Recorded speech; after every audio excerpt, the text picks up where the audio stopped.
안녕하세요. 한국레드의 솔루션 아키텍트 장민준입니다. 오늘은 CNAP, 2021년 가트너에서 발표한 CNAP 클라우드 네이티브 애플리케이션 프로텍션 플랫폼에 대해서 알아보고 CNAP 관점의 컨테이너 보안은 어떻게 해야 될 것인지에 대해서 살펴보도록 하겠습니다.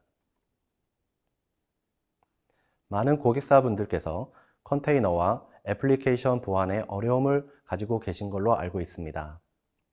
쿠버네티스 시큐리티 레포트 스프링 2021에서는 59%의 참가자는 컨테이너의 위협과 보안 컴플라이언스에 대한 어려움을 가지고 있다고 답변을 하고 있습니다. 이런 어려움들을 해결하기 위해서 다양한 클라우드 보안이 이루어지고 있는 것도 사실인데요. 공급망 보안, 인프라 보안, 워크로드 보안, 이렇게 다양한 클라우드 보안 환경이 그리고 다양한 관점들이 있음에도 불구하고 왜 이런 어려움들이 있는 것일까요?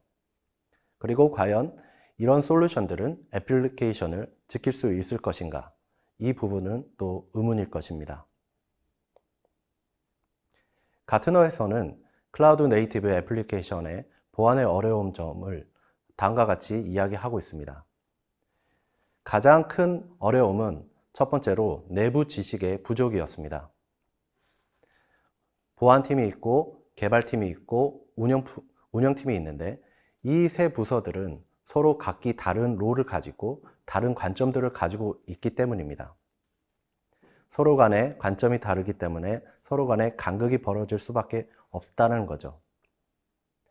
또한 이 보안 업체와 개발자 간의 간극이 있다는 것도 사실입니다. 이런 서로 간의 간극들 때문에 개발자가 원하지 않는 보안에 대한 보안 도구를 사용해야 되는 이런 침해 현상들이 발생할 수도 있습니다. 그리고 개발자 스스로가 사용할 수 있는 오픈소스 보안을 사용함으로써 가시성을 잃어버릴 수도 있는 현상들이 발생할 수도 있습니다. 이것은 애플리케이션과 인프라의 불분명한 경계 때문에 일어나는 현상들이라고 할 수 있겠는데 결국에는 이런 어려운 점들이 보안의 파편화 현상을 일으키게 됩니다. 그리고 이런 파편화 현상들로 인해서 중복되는 보안의 증가 현상이 발생한다는 것이 고객분들의 어려운 점이었습니다. 이 그림을 보시면 많은 분들께서 DevSecOps를 연상하실 거라고 생각합니다.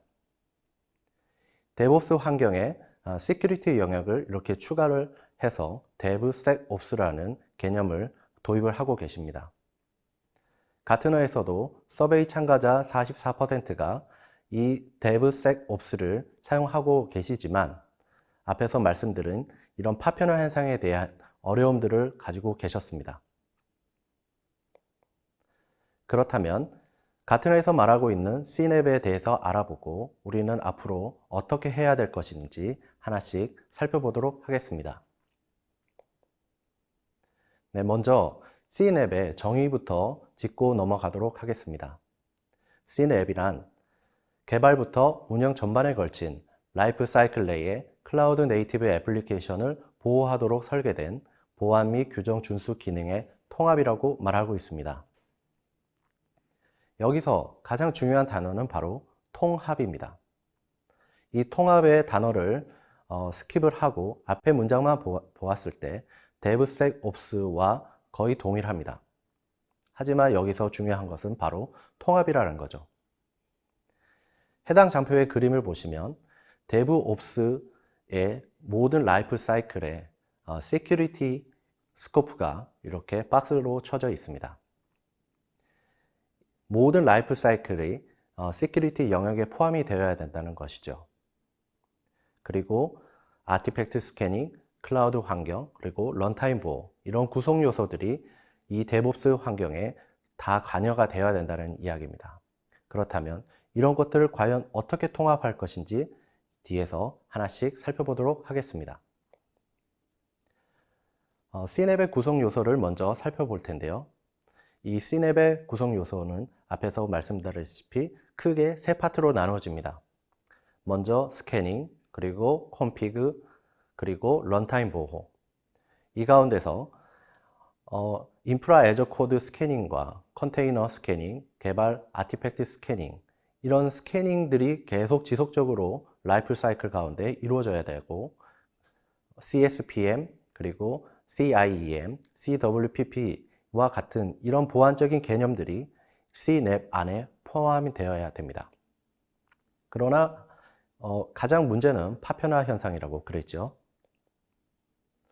이런 파편화 현상이 일어나는 주요 원인은 바로 불분명한 역할의 경계 때문입니다. 붉은색은 책임과 범위가 같은 영역을 말하고 있고요. 노란색은 다른 영역입니다. CSPM 같은 경우는 인프라를 구성하는 솔루션이라고 할 수 있겠지만, 이들은 개발자들이 원하는 인프라 애즈 코드 스캐닝 기능을 탑재를 더디하고 있다고 가트너는 말하고 있습니다. 서로 간의 역할의 불분명한 역할의 경계로 인해서 서로 간의 관점들이 다르다라는 거죠. 또한 이렇게 인프라 구성, 워크로드, 애플리케이션 나누어져 있는 이 레이어 가운데 여러 가지 솔루션들이 존재함으로써 별도의 API 파이프라인을 만들고 이들을 통합을 해야 되는 다른 통합의 워크로드들이 발생을 하게 됩니다. 결국에는 고객들 입장에서는 또 다른 워크로드가 부과가 되는 상황입니다. 그래서 CNAPP에서는 이 인프라 구성, 워크로드, 애플리케이션을 모두 커버해야지만이 기업의 보안의 태세를 유지할 수 있다고 말을 하고 있습니다.